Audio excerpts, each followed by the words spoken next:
May 3, 1941.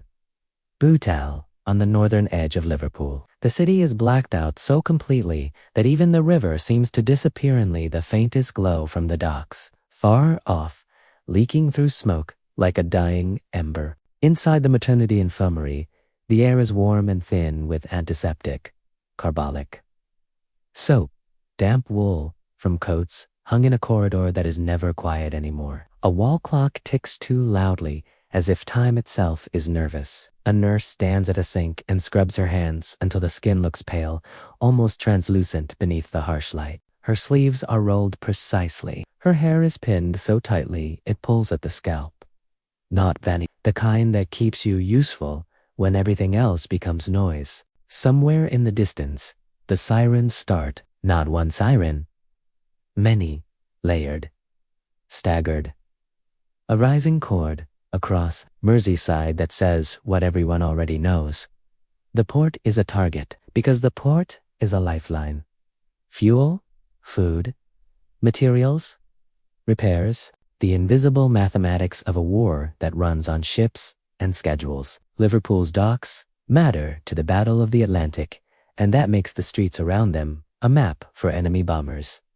The nurse dries her hands. She does it slowly, as if she can delay what is coming by refusing to rush. Then the first patients arrive. They come in waves, carried on stretchers and makeshift doors and coats held tight at the corners. The corridor fills faster than beds can be made. The ward becomes a living queue of pain.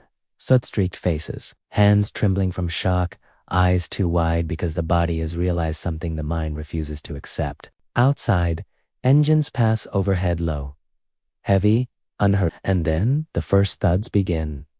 High explosive bombs in the distance, followed by the sharper, crackling hiss of Docklands burn bright enough to turn the clouds orange. It is a cruel kind of lighthouse, showing the bombers exactly where to return. This is the May Blitz 7 nights in the first week of May, when Merseyside is hammered again and again, and people stop speaking in full sentences because there is no breath left for anything but survival.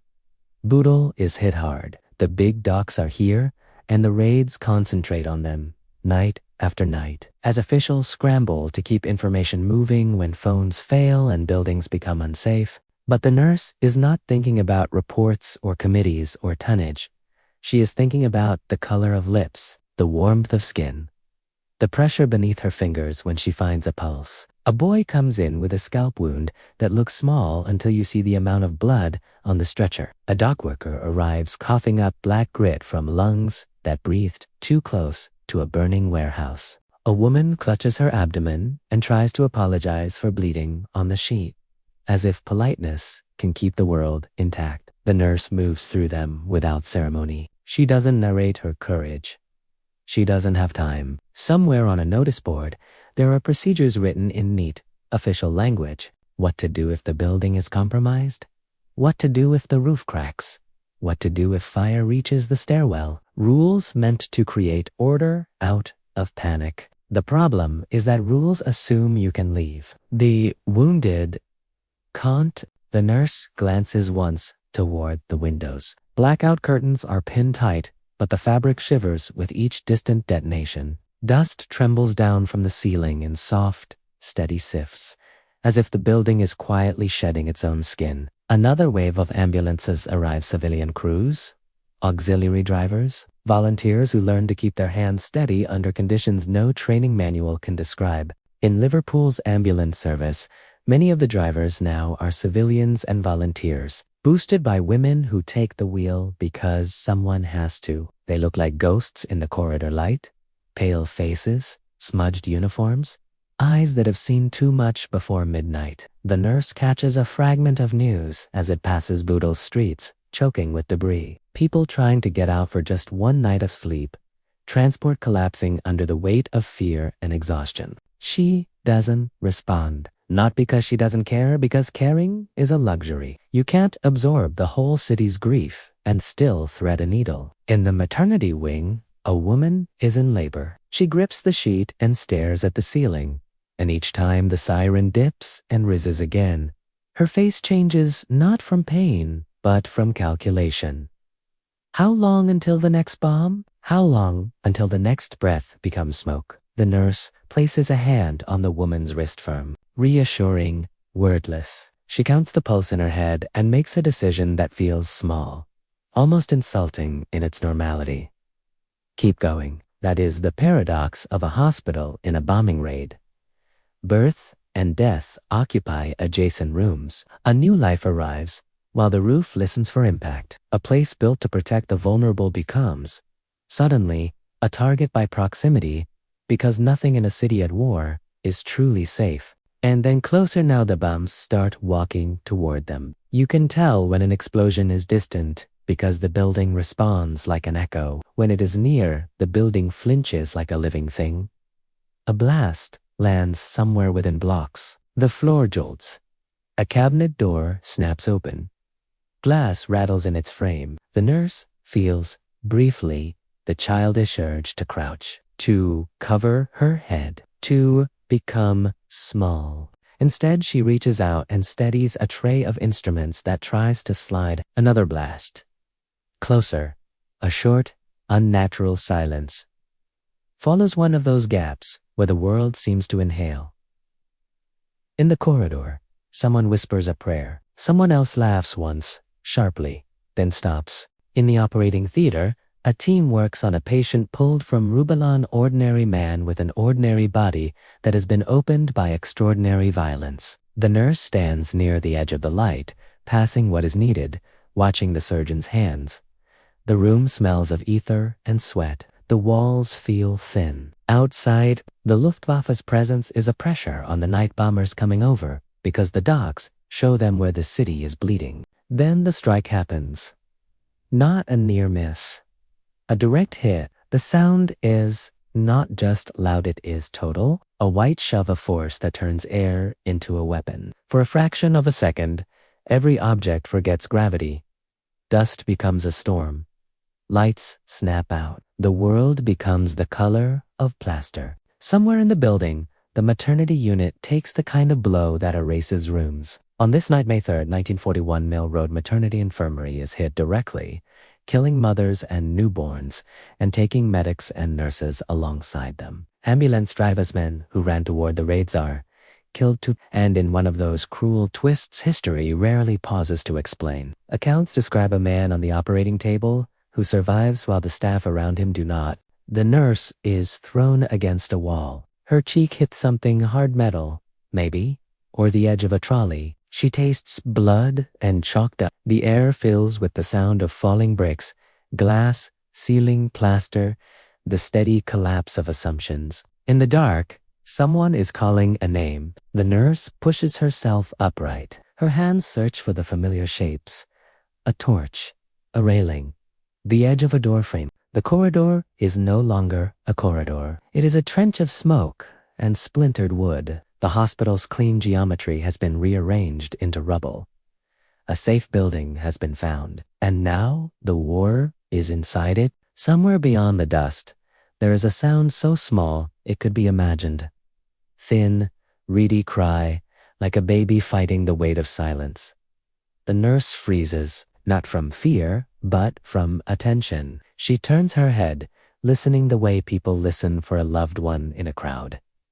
Another distant engine passeth overhead. No all clear. No pause. Just the night continuing. As if it has not yet decided it has taken enough. The nurse steps forward into the ruined corridor. Toward that fragile sound, because the people who need her cannot run. And neither, it seems, can she. May 4th, 1941. Liverpool, England. The city is a darkened map of itself, streets erased by blackout curtains, windows taped like fragile promises, the docks breathing smoke into the night air. Somewhere above, the river is only a sound, a slow slap against stone. A low, metallic groan from cranes that can't sleep. And then the sirens begin again, not as a warning, but as a kind of weather, something you don't argue with. Something that arrives. In the basement of a hospital near the working arteries of Merseyside, there is no daylight. There is barely electricity. The corridor smells of damp brick and disinfectant that's been stretched too thin, like everything else. A torch beam swings, catches a white sleeve, a metal tray, a glint of scissors. The air holds the faint sweetness of ether and the sharper bite of carbolic. It is the scent of effort. She is already there, not introduced with medals or speeches, not framed in heroic posture. Just a nurse in the half-light, shoulders squared, hair pinned back with the same stubborn neatness she'd worn in calmer years. Her hands are washed raw. Her apron is already marked with the evidence of strangers. She doesn't look up when the next stretcher arrives, because looking up won't change what she has to do. The problem is not simply that people are hurt. People have always been hurt in war. The problem is that the hospital is becoming its own front line, and the weapons being used against it are not bullets, but time, smoke, and the collapse of systems that normally feel invisible. No power means no clean, steady light. It means the sterilizer is unreliable. It means the lift is dead, so bodies are carried downstairs that tremble with every nearby impact. It means the phone line cuts in and out, as if even language is being rationed. And the newest miracle in medicine, penicillin, whispered about like a future, might as well be a rumor in the walls. Not here, not now, not enough. So she uses what exists. She opens small paper packets of sulphonamide, powder, the gritty, pale stuff that the war has made common in. She sprinkles it into wounds the way you might throw sand on a fire. Not because it is perfect, because it is something. Because in 1941, before antibiotics become reliable abundance, infection is not a complication. It is a second enemy that arrives quietly after the sirens stop. Above them, the bombs choose their own logic. High explosive to shatter roofs and water mains. Incendiaries to seed fire into the city's bones. And every time the building shudders, dust falls from the ceiling in thin, soft curtains, as if the hospital is shedding itself, grain by grain. In the basement treatment room, the light comes from torches and the occasional flicker of a failing emergency lamp. Shadows stretch long across faces and uniforms. In that glow, every patient looks younger, or older, or simply human, reduced to breath and pulse, and the simple question of whether they will still be here in an hour. Triage is not a medical procedure. It is a moral injury. She does it anyway. Not with coldness, but with speed. A glance at skin color, at the movement of the chest, at the way blood is soaking through bandage and fabric. A hand to the wrist pulse racing, pulse fading, a quick pressure to the abdomen, a careful look at the eyes. She does not have the luxury of uncertainty, and she does not have the right to choose based on sympathy. Some are marked for immediate treatment, some for later, some swattily, mercifully for comfort only. The words are never spoken aloud, but everyone in the room understands what it means when she tightens a blanket and moves on. The paradox is brutal and ordinary at the same time. Somewhere far away, men in uniforms will count tonight in tonnage dropped, in targets hit, in ships burned. They will draw lines on maps and decide whether the raid succeeded. But here, in this basement, the war is measured in fingers that can still move, lungs that still draw air, a single bottle of plasma that has to become 3 chances instead of 1. A stretcher bearer arrives with a man whose face is gray under soot, eyes wide with a kind of shocked politeness. His sleeve is torn, his arm hanging at an angle that doesn't belong to anatomy. She does not flinch. She doesn't gasp. She simply becomes practical, a tourniquet. Tight. Not too tight. Time noted. A splint, improvised, pain relieved if there's morphine left in. If there isn't, then her voice becomes the only anesthetic available. Not in grand speeches. In small instructions, in a tone that refuses panic. Breathe, just breathe. Even that is strategy, because fear steals oxygen. Because shock kills without drama. Because a steady voice can keep a heart from running itself into silence. The blood is the next crisis. It always is in peacetime.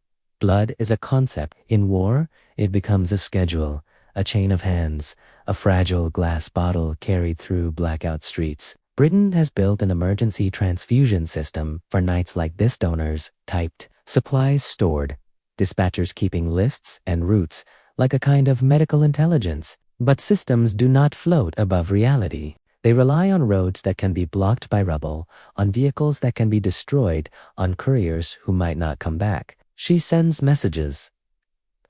Anyway, requests that feel like prayers written on forms. Group O, if possible. Plasma, if available. Anything while she waits. She works with what she has. Pressure dressings, warmth, fluids, elevation, reassurance.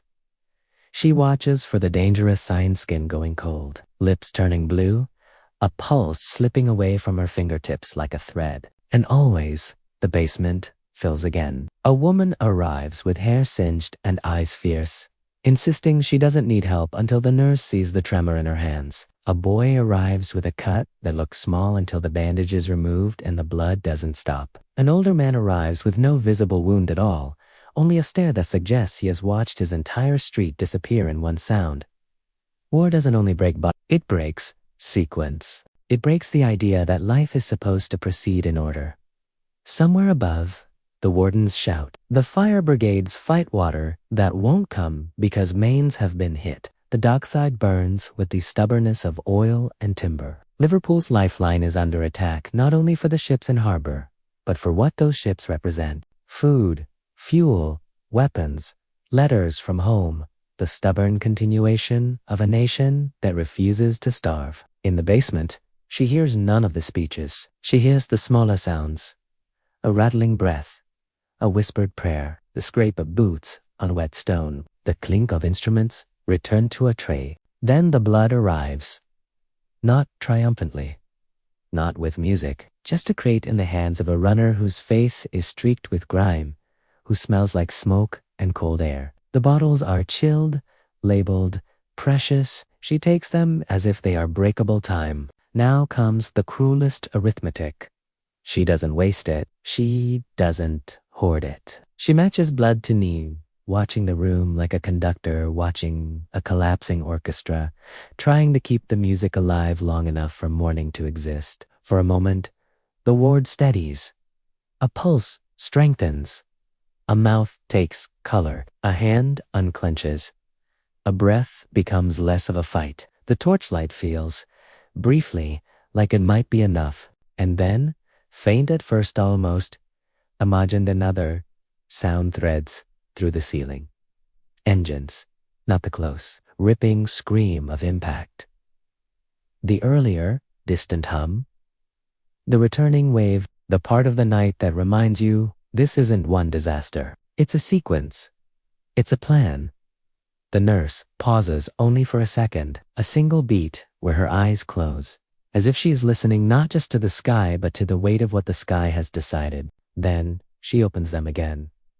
She checks the bandage. She tightens the tourniquet time record. She repositions a torch so the light falls on the next patient's face. She smooths a blanket over a shoulder, not for warmth alone, but for dignity. Above them, the city braces for impact. Below, she braces for the next decision. Because that is what courage often looks like in history: not a charge, not a flag, not a photograph, but a woman in a basement with no power and no penicillin, turning limited supplies into seconds and seconds into lives. And as the engines grow louder, the question sharpens in the torchlight, quiet and unbearable. When the world measures war in numbers, who remembers the hands that kept those numbers from being worse? May 7th, 1941. Liverpool, England. Dawn arrives like an apology. The air still tastes of brick dust and burned timber. Smoke hangs low over the Mersey, softening the hard lines of cranes and warehouse roofs into a smudged charcoal sketch. In the streets, people move without speaking much. They step around glass as if it might cut the day itself. Some carry kettles and blankets. Others carry nothing at all because there is nothing left to carry. A mother counts heads the way you count coins when you're afraid you've been shorted. A man keeps checking his pocket for a house key that no longer belongs to any door. Somewhere in the city, a church stands open to the sky, its windows gone. its ribs blackened left behind as a ruin that cannot pretend this was ordinary weather. During the first 8 days of May, Merseyside had been hit almost every night. When the numbers finally came together, they read like a verdict. 1,900 killed, 1,450 seriously wounded, 70,000 made homeless. But numbers are always late to the scene. Hours earlier, when the sky was still dark and the all clear had not yet dared to sound, there was a nurse in a building that kept shivering as if trying to wake itself. She had been awake for so long that time stopped feeling like a line and started feeling like a room, crowded, airless, full of strangers who needed her hands. She is not introduced with a name, not yet. Not in this kind of story. You see her first in fragments. A sleeve rolled to the elbow, a wrist damp with sweat and condensation, a little tremor in the fingers that she hides by keeping them busy tightening a bandage, tying a knot, smoothing a sheet. She does not have the luxury of panic. Panic is a privilege for people who can leave. Outside, the city's lifeline, the docks, has been scorched and battered, but it has not broken. The port that feeds a nation is now a maze of cratered roads and twisted rails. Even the invisible arteries are damaged. Water mains struck, gas disrupted, electricity staggered, telephones reduced to something like a rumor. Inside, the nurse works in a world where the modern age keeps failing. A torch is passed from hand to hand. The light makes faces look older and blood look darker. Someone has written bed numbers on scraps of paper because ink is hard to come by and everything else keeps getting wet. Somewhere nearby, a kettle boils and then is forgotten because the ward is a tide and the tide does not care about tea. This is the paradox that never makes the headlines. While bombers target docks and factories, the war is decided in small rooms by small decisions. A tourniquet placed too tight, a dressing changed too late, a body carried down a stairwell that is no longer attached to the building it used to serve. And then the night ends. The Alclea does not feel like triumph. It feels like exhaustion finally being allowed to breathe. And in the hospital, whatever name it had, whatever neighborhood it served, Durst becomes something else, an anchor, not because she is fearless, because she is present. There is a moment quiet enough that no one will remember it later, when she leans against a wall and closes her eyes just for 2 seconds. She presses the back of her head to the plaster. She listens to the building's slow, wounded creak. She feels the ache in her legs, the sandpaper dryness in her throat. Then she opens her eyes and steps back into the corridor. She keeps going because stopping would mean seeing the full shape of what happened. By morning, Bootle north of the city has been struck so hard it looks as if someone has pressed a fist into it. Of 17,000 houses, 8,000 are destroyed or damaged. If you walk those streets, you can imagine how quickly a family becomes a statistic, and how easily a statistic becomes background noise. Liverpool's emergency services have been struggling under a volume of damage that defies any tidy plan. Shelters that were supposed to be safe have been torn open. Rest centers meant to comfort the homeless are themselves hit and forced to move again and again, as if even mercy is being chased. On May 2, Liverpool begins the next war. The war of paperwork. Lists are assembled, casualties counted, buildings assessed. The story of the night is translated into forms, ticks, and columns. In an office somewhere, someone types up a report in clean language, trying to make chaos look administrative. One such report hidden, after a special study in early June, describes a city with a depressed atmosphere, darkened not only by smoke but by debris and weariness. It notes that the worst period was May 1st to 8th, a blitz every night, that 1,435 of 2,549 deaths recorded at the time fell in that week, that 700 water mains were hit, that central telephones were still out and may remain only a skeleton service for the rest of the war. It also admits something more revealing than any statistic, a feeling of neglect, a resentment that Liverpool's suffering was being blurred into anonymity, disguised as a northwest town,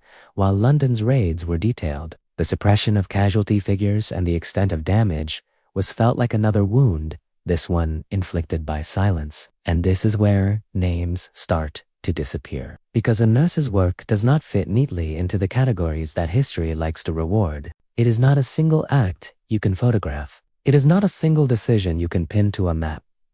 It is hours. It is repetition. It is staying.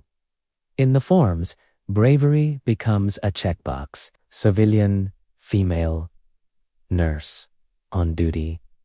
A signature line that might be left blank because the person filling it has never met her, only met the consequences of her being there. Even the city's own memory is crowded. Rest centers dealing with tens of thousands in a week. People billeted, dispersed, moved like pieces on a board so that the board itself can keep functioning. A nightly trek out of the city officials, arguing over whether it's myth or panic, with estimates rising as high as 50,000 proves that survival is not always tidy, and courage is not always still. So where does that leave her? Not in the photographs of skyline damage, not in the strategic discussions about the docks, not in the clean sentence that says 1,900 killed and turns grief into a rhythm. She is in the margins where a patient's chart has a faint ring from a mug set down too quickly. She is in the crease of a bandage packet opened with shaking hands. She is in the memory of a man who woke up alive and never knew why. Somewhere, there was probably a moment when someone tried to recommend her for recognition. A supervisor, perhaps, a colleague with ink-stained fingers, and a conscience that wouldn't let the night pass unremarked. But awards require witnesses. Witnesses require time. Time is what the Blitz stole first. And even if a recommendation existed, paper burns, offices are bombed, files get moved, then moved again. A story can be lost without anyone intending to lose. It's simply because the machinery of war has no slot. Labeled quiet endurance. Liverpool rebuilds because it must. Docks are cleared, rails repaired, phone lines patched into something workable. The city keeps feeding a nation at sea because the alternative is unthinkable. But the nurse does not become a monument. She becomes a blank space. That is the final cruelty of this kind of courage. It is essential, and it is forgettable at least to the records. The ruins are remembered. The tonnage is remembered. The strategy is remembered. But the person who stayed, when staying, made no sense. She is remembered only if someone insists on remembering her. And maybe that is the question the smoke leaves behind. Drifting through the clean streets and repaired docks. Settling in the corners of history where the light doesn't naturally reach. If courage can save lives and still earn no record, then who decides what history is allowed to remember?